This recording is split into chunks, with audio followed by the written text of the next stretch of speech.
This is my 2018 Subaru Outback. His name is Tim. I've turned him into a bit of a micro camper and spent probably about 100 nights in him over the past few years. There have been various tweaks to the system over time, and at this point I think I've got it pretty much dialed in. I think for solo road trips of a couple days up to a few weeks at a time, you can't really get any better than this.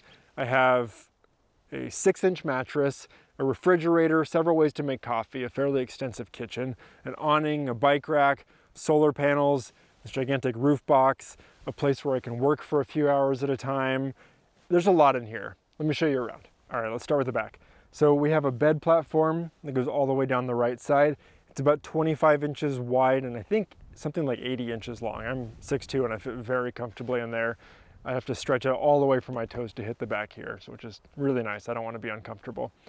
It's just a sheet of, I think, 1/2-inch plywood on top of some 2x4 legs. It's very simple. I'm not going to win any carpentry awards for this, but it's functional and it works well. On top of that, I've got a 3-inch memory foam mattress topper that's folded in half long ways, so it ends up being 6 inches thick. It's extremely comfortable, and it's a little bit extra to have a 6-inch mattress in your car, but I sleep really well on this thing. I've wrapped that in a wool blanket just to keep it kind of all together and looking good and keeping it clean. On top of that, I have a 20-degree REI synthetic rectangular sleeping bag. The mummy bags are great for backpacking, but they're not nearly as comfortable, so I bought this for car camping. It does a pretty good job down to about freezing, and any colder than that, I'm probably not going to be camping in the car anyway. Underneath the sleeping platform, we have this very low-tech drawer. It's just an underbed plastic storage container with 3 smaller containers that happen to fit perfectly inside. Those are a new addition. It's nice that it keeps everything more organized than if it was just in the big container by itself. In here is some cooking supplies, cooking utensils, spatula, lighter, knife, things like that, as well as just dry pantry goods. I've got olive oil in these camping containers, various boxes of crackers, various things like that. I've got the Snow Peak 1-burner collapsible stove, which is nice because it's so much smaller than the 2-burner big stoves, and I very rarely need 2 burners at a time. I also have a backpacking stove that I will sometimes use to make coffee, although I have another way to heat water that I'll talk about later that's usually my first choice, and then just some propane or butane, whatever it is, this mixture. It's nice that both the backpacking stove and the Snow Peak stove, they're both Snow Peak, take the same fuel, so I don't have to carry around different kinds of fuel. In the middle here, I have a water brick. I think it's a 3.5-gallon water container, and I have this electric pump top on it. It's not that expensive, and it's worth every penny to be able to just press a button here and have water pumped out of the spigot there into a water bottle or cooking pot or whatever. It's nice to not have to worry about a spigot that's down on the bottom that's going to leak, or having to tilt it every time you want to get water out of it. It's basically running water, and it is absolutely amazing. Would highly, highly recommend. These containers are also pretty rugged compared to some of the other options, and I've had this one for a while now. No issues with it at all. On the other side, we have a Dometic CFX 28-liter fridge. I think that's the name for it. I'm not sure that they make this same model anymore, but it's a, it's a Dometic fridge. I think they make a similar size, if not this one. It's amazing to not have to worry about ice in a cooler, and it keeps everything really cold. And I actually use it for when I'm just getting groceries. If I'm doing a Costco run or something and it's a little bit far from home, the car's hot, I'll just turn this on when I go into the store. When I come back out, it's cold enough and I can put all of my refrigerated stuff in there. And then if I need to make another errand after the grocery store, the stuff stays cold. That's a nice bonus. It's not worth getting it just for grocery runs, but since I already have it, I use it. This Lodge frying pan fits perfectly underneath the handle of the Dometic fridge here. That was just a lucky accident, and it doesn't rattle around at all. Really easy to get in and out, and it's just, there was kind of some wasted space that filled in nicely. I've got this broom that I just use to brush off the dust, because when I'm driving around on these dusty roads, it gets really dirty. This is nice to have. There is a Jackery battery further up that I'll show later. I've got an extension cord so that I have power access back here. I use that with my electric water kettle. I'll show you that in a sec.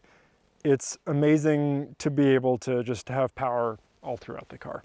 And then down on this side, I've got, let's see, we've got a fan, which I've not needed in a while because it's been cold. But I've got a battery powered fan that can clip onto various things. And I've got a tire compressor. It's pretty small. That way, if I ever have a flat and need to repair my tire, I don't know how to do that, but I have the kit that'll hopefully have good instructions that'll get me out of a bind. Okay, so behind the water jug, there is a roll of paper towels, and for my trash can, I use this empty gallon-ish size peanut butter pretzel nuggets container from Costco, and I line it with a small trash bag. It's nice to have something like that if it happens to get filthy, I go through a lot of peanut butter pretzel nuggets and I'll buy another one soon. I keep an extra 2 liters of water in there just in case I need to be able to access it from the inside of the car, and this is a little bit hard to get to. And then behind the fridge, I have, it's like just a little cargo container that I think is supposed to sit down on the floorboard of the car. And I've got a bunch of cooking stuff in there. So this is my coffee kit. I'm gonna do an entire video about this some other day, just because I don't wanna get too in the weeds here. But it's basically an AeroPress with a couple different ways to heat water. And then I've got various cooking stuff back here. I've got a plate and a bowl, some utensils. This is all from Snow Peak because it's a little expensive, but it's nice. Chopsticks for if I want chopsticks. I've got this gigantic salad bowl from IKEA that I use for the pre-made salad kits. And then just some other stuff. I've got a long titanium spork. And then generally I just keep a bunch of backpacking meals back here in case I don't want to actually cook anything. I can heat water from inside the car with the electric kettle that's in here. That just plugs into the Jackery battery. And then I can make a backpacking meal from inside the car. Let's see. I also have a hatchet back there if I ever want to make a campfire, although honestly I don't make campfires that often because I feel like we're under a burn ban for half the summer most years. So the bed platform itself is pretty straightforward. The main part here is a rectangular piece of 1/2-inch plywood that in the back sits on some 2x4 legs, and then up front there's just a 2x4 cross piece that it's screwed into. And that spans the whole way from the very back all the way to the front of this folded down seat here. That gets us most of the way there, but then I'm tall enough to where I need to have this passenger seat forward to have the bed be long enough. So I have to have one more piece here that's removable so that I can put the passenger seat back where it goes if I want to have a passenger in the car. So this is just, it's basically just a removable piece here with a chunk cut out there so that I can have the center console open all the way. There's legs here and here that go down to the floor. They actually go down to this random piece of wood, this little platform that I found that fits across the footwell, the floorboard here really nicely so that everything sits up a little bit higher and I can access the Jackery a little bit better. But I think if you didn't have that, you could just have the legs extend all the way down to the bottom. And then you can see right here, this part of the front extension just sits on these on the 2x4 cross piece here. And then it's just, you just line up the holes and put the Allen wrench. See, there's just holes right there that line up with the hole in the 2x4. And then I just put this Allen wrench as a drop pin in there. Keeps it from moving around. So there's 2 of those. And that's pretty much it. So to recap, the bed platform is just 2 pieces. One main piece here that goes from the back all the way to the front of the folded down seat. And then this part that's removable, it just kind of sits on there. Not the most elegant solution, but it works pretty well. Okay, so in the side of the car, I have my office, basically. You know, if I move the front seat forward a little bit and tilt it forward, and I've got plenty of leg room back here. I mean, it's still pretty tight, but it's like an exit row on an airplane. And then I've got a desk here. So all I have to do is loop this around here, and then loop it around again. And I've got a desk set up that allows me to put my laptop on here. And, you know, I wouldn't want to do a whole 8-hour day here, but if I need to get a couple hours of work in and there's not a coffee shop nearby, it does the trick. I can also eat here. I don't like to do a lot of cooking directly on my lap because I'm usually dealing with boiling water and that feels a little bit dangerous, but usually I'll cook over on the bed and then I will eat right here. It just works as a table generally. I keep my second pair of shoes down here. I'll usually have a pair of Birkenstocks for when I don't want to put on my kind of hot hiking boots, and then I'll switch up between the Gore-Tex hiking boots and the Birkenstocks, and I'll just put the other pair of shoes down there. And then this lives down below there. It's a laptop safe. It might actually be a gun safe, but I use it for a laptop. And it is just attached with this cable down to the seat hardware down there. And I just open it up. I never got the keypad part to work, but it works fine with the key. And then I'm able to fit my 16-inch MacBook Pro in there, and then a couple accessories like portable hard drives and charger and stuff. So that's really nice, so I don't have to worry about my laptop when I'm going on a hike or something. So that just fits under there. I also keep a towel down there, and that's just kind of wedged in, and it helps hold the laptop safe in. Underneath the bed part right here, I keep 3 packing cubes. Actually just 2 on this trip because it's a shorter trip. This one has warmer clothes. This one has socks, underwear, and t-shirts, and then my toiletries as well. It's nice just to have all that kind of stuff super easily accessible. I keep a USB to lightning cable just plugged into the Jackery battery, which is under there. That way I can just always have this to charge my iPhone at night. It just sits right there. All of the other cables, the fridge power and the other extension cord, are just kind of routed through there to the back. So I've mentioned it several times, but there's a Jackery 1000 battery right here. This powers the fridge, and then I can power my laptop, recharge cameras, recharge my iPhone. It generally lasts me for any length of a trip because I'm usually driving around a lot, and it recharges while I drive because it's just plugged into the cigarette lighter or the 12-volt outlet or whatever it's actually called. But if I am at a place that's sunny for a while and I want to set up the solar panels, I have a set right here. They're Rock Pals because they fold down smaller than the Jackery brand one and fit in there nicely.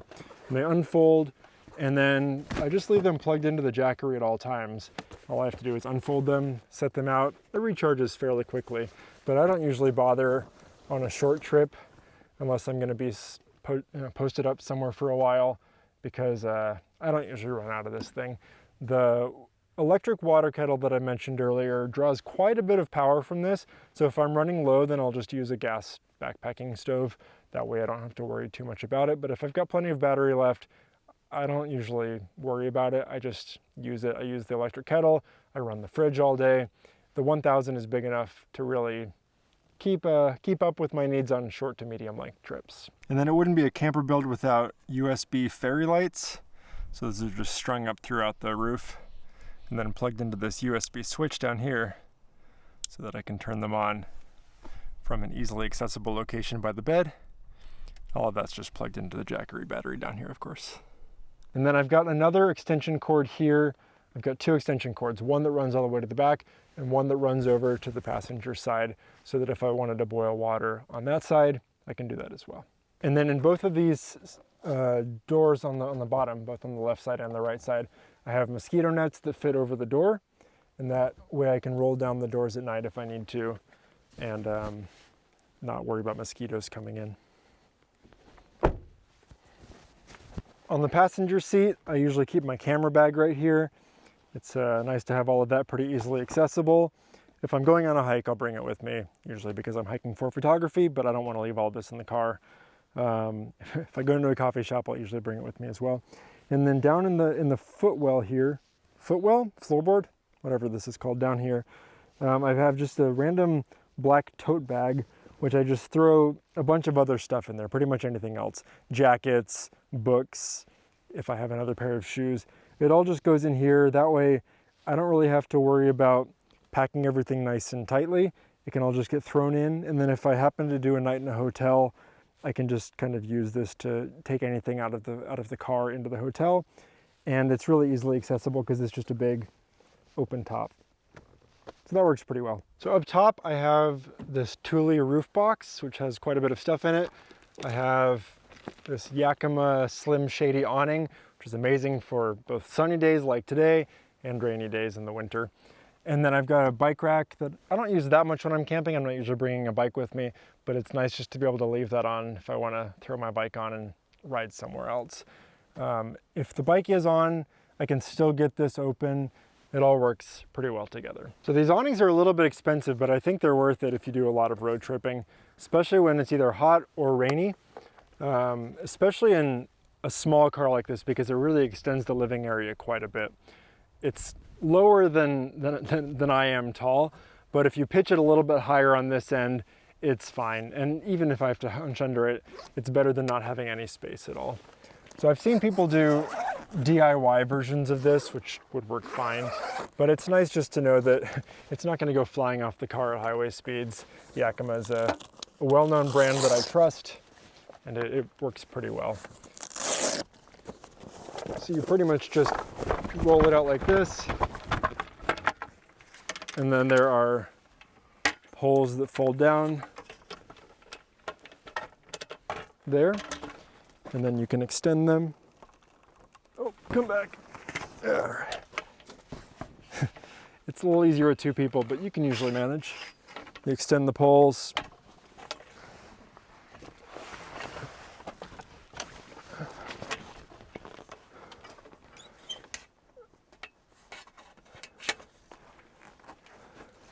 Just like that. And then you can stake it out if it's really windy, but if it's not windy, you don't have to worry about it. And if I pitch these poles taller so it goes up like this, I can stand under it just fine. I'm 6'2", so most people will be able to fit under this fine. If it pours rain, then pitching it higher like this, it'll leave a puddle in here, so then you've got to push it up or you just pitch it a little bit lower. But I use this quite a lot if I'm getting some work done and I it's too bright or it's too hot and I need some shade here. I'll usually do it like this and then just leave the door open while I'm working on the laptop. Or if it's raining, obviously it's good for that as well. And then in the roof box, I keep quite a few different things. It's a little bit messy, but I keep this chair, which I will take out to make some more room up there. I've got a fold-up table. I've got some rubber wellies. I think that's what the British call them. I don't actually know what they're called here. Galoshes. Some rubber boots. I use those for photography sometimes if I'm on the coast or in a creek or something. I've got a box of just kind of random extra stuff, extra propane, extra camping gas, a hammock, that kind of stuff. I've got a bundle of firewood, and then I've got these Reflectix pieces that I've cut to size that fit the windows pretty well, so I can put them on the inside of the window. I use them occasionally, either if it's really cold and I want to block some of the heat in. Again, if it's really cold, I'm probably not camping. I'll just get a hotel. Or if I'm stealth camping in like a Walmart parking lot. Again, not something I do very often, but a few times a year, it's nice to have. And then further down, I have knockoff versions of Max Tracks, which are basically just, long plastic textured boards that you put in front of your tire if you happen to get stuck in mud or snow or something and need some traction to get out. I haven't had to use them yet, but it's nice to have since I'm usually out exploring solo.